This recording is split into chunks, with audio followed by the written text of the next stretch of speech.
adalah gembalaku, takkan kekurangan aku.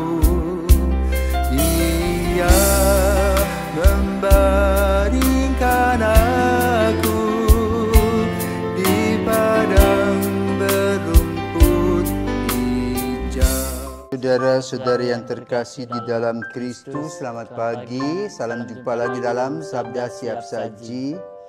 Kamis 22 Februari 2024. Pesta Tahta Santo Petrus Rasul. Dalam nama Bapa dan Putra dan Roh Kudus. Amin.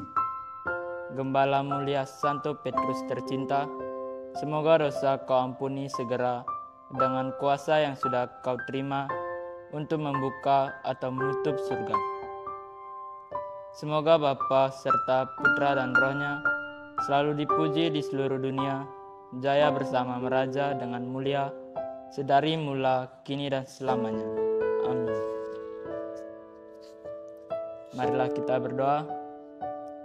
Allah Bapa yang Maha Kuasa, Engkau telah mendirikan gerejamu di atas wadas dan mendasari iman kami dengan pengakuan iman para rasul. Kami mohon, selamatkanlah kami dan jangan sampai gerejamu digoncangkan oleh kekuatan apapun. Dengan pengantaran Tuhan kami Yesus Kristus, Putramu yang hidup dan berkuasa bersama Dikau dalam persekutuan Roh Kudus Allah sepanjang segala masa. Amin. Tuhan bersamamu dan bersama rohmu. Inilah Injil Yesus Kristus menurut Matius. Dimuliakanlah Tuhan. Sekali peristiwa Yesus tiba di daerah Kaisarea Filipi. Ia bertanya kepada murid-muridnya, kata orang, siapakah anak manusia itu? Jawab mereka, ada yang mengatakan Yohanes Pembaptis, ada juga yang mengatakan Elia, dan ada pula yang mengatakan Yeremia atau salah seorang dari para nabi. Lalu Yesus bertanya kepada mereka, tetapi apa katamu? Siapakah aku ini? Maka jawab Simon Petrus, engkau adalah Mesias, anak Allah yang hidup. Kata Yesus kepadanya, berbahagialah engkau Simon bin Yunus, sebab bukan manusia yang menyatakan itu kepadamu, melainkan Bapa-Ku yang di surga. Dan aku pun berkata kepadamu, engkau adalah Petrus, dan di atas batu karang ini aku akan mendirikan jemaatku, dan alam maut tidak akan menguasainya. Kepadamu akan kuberikan kunci kerajaan surga. Apa yang kau ikat di dunia ini akan terikat di surga, dan apa yang kau lepaskan di dunia ini akan terlepas di surga. Demikianlah sabda Tuhan. Terpujilah Kristus. Selamat pagi Romo. Selamat pagi. Di sini kan Yesus mengatakan kepada Petrus, katanya, kepadamu akan kuberikan kunci kerajaan surga. Jadi saya mau tanya, kenapa cuma Petrus yang diberikan kunci kerajaan surga? Kenapa tidak Yohanes gitu, Yakobus atau saudara para rasul yang lain? Selamat pagi para pirsawan. Sekarang saya mau tanya kepadamu. Kalau kamu menemukan benda yang hilang, ya, benda itu berharga, dan kamu mendapatkan benda itu. Misalnya contoh, sebuah berlian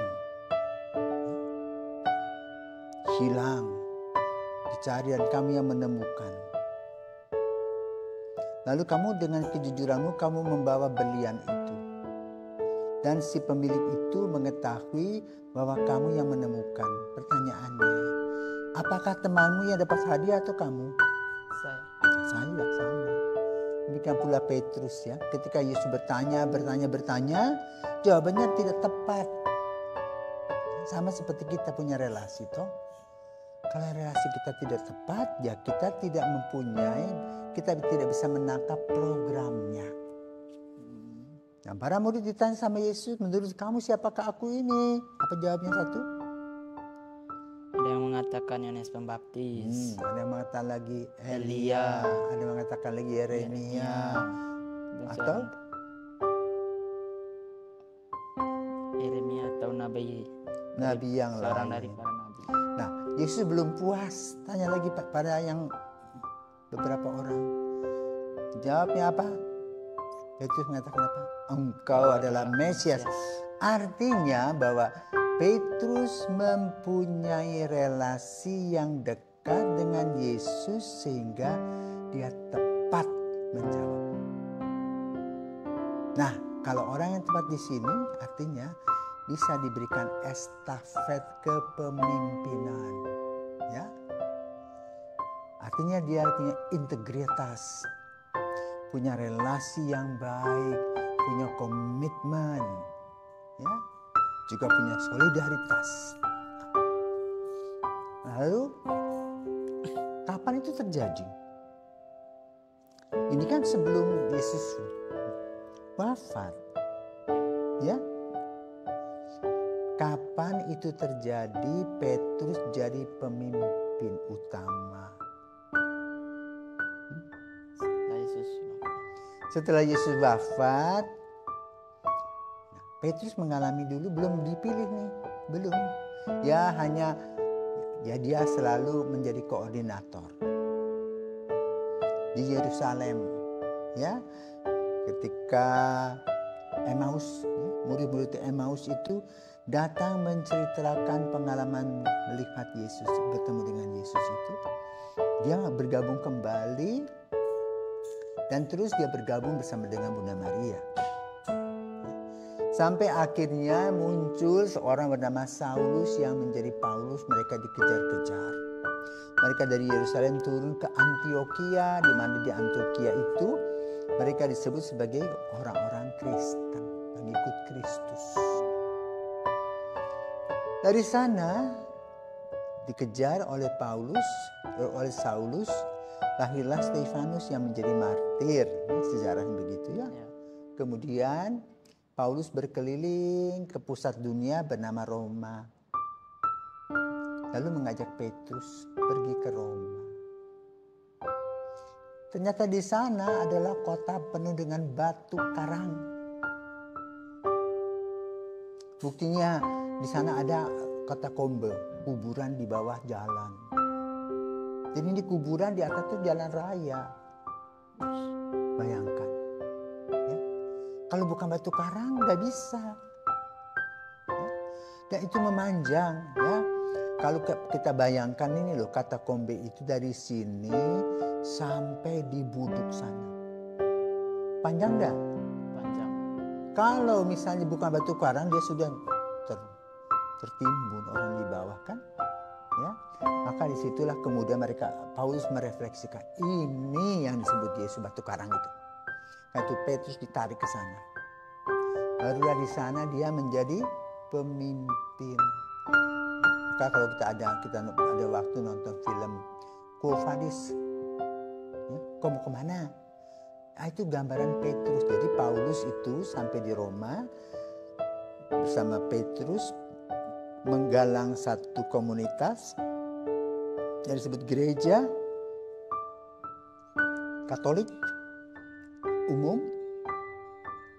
Lalu terjadilah pembakaran kota Roma oleh Nero, raja, dan mempersalahkan Petrus dan kawan-kawan, maka mereka dikejar.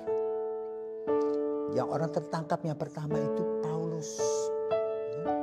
Paulus kemudian ditangkap di daerah Trefontana, dia dipenggal kepalanya di luar kota Roma. Nah, Petrus masih disembunyikan oleh orang-orang itu, orang-orang yang setia.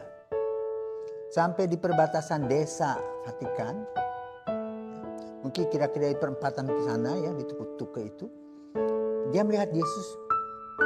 Dia tanya, "Aku mau kemana?" "Aku mau disalibkan untuk kedua kalinya." Maka kemudian Petrus katakan, "Sudah, tidak usah repot-repot dengan saya. Lebih baik aku menyerahkan diri." Itulah Petrus, ya, yang menjadi pemimpin.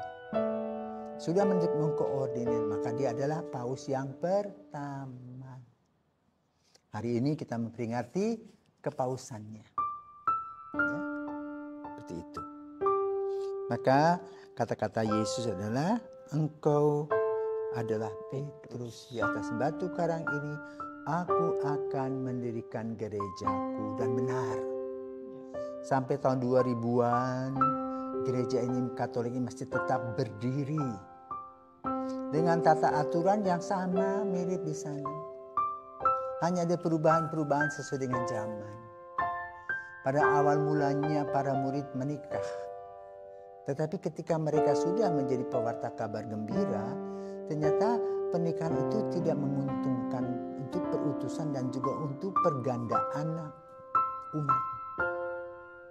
Maka kemudian tahun 300 diadakanlah aturan tidak menikah sampai sekarang. Ya, bertahanlah. Itulah kekuatan serdadu-serdadu Kristus dalam diri seorang imam, para biarawan-biarawati yang mengabdikan diri seutuhnya, walaupun ada bolong-bolong sedikit, ya, tergantung pada oknum-oknumnya. Tetapi pada umumnya kepausan itu boleh katakan luar biasa, ya. Dari tempat yang satu ke tempat yang lain saling bermisi. Maka kita mempunyai sekitar 3.500-an keuskupan, satu kepausan, ya, ratusan ribu imam, jutaan suster, biarawan-biarawati, tetapi semuanya hidup tidak menikah. Untuk apa? Memikul batu karang itu, agar batu karang ini tetap menjadi gereja, di mana Kristus hadir, Kristus memberkati, Kristus mendampingi, dan kita senantiasa terberkati. Maka kita ucapkan selamat kepada kepausan yang sehari ini merayakan pestanya, di mana semua dipersatukan di dalam Kristus. Luar biasa kata-kata Yesus.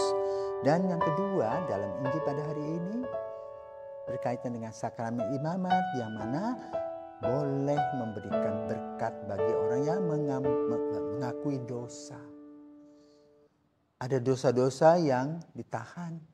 Misalnya contoh kasus, kalau kamu membunuh orang, kamu mengakui, pastor saya membunuh. Apakah orang lain tahu? Belum. Ya kamu lapor sama polisi. Baru itu namanya restitusi, ya, sehingga kita selalu ingin membersihkan diri, karena Yesus berkata, ya, apa yang kau ikat di dunia akan terikat di surga, dan apa yang kau lepaskan di dunia ini akan terlepas di surga. Jadi rajin-rajinlah pergi mengikuti sakramen tobat, terutama dalam masa Prapaskah. Selamat pagi, Tuhan memberkati. Amin.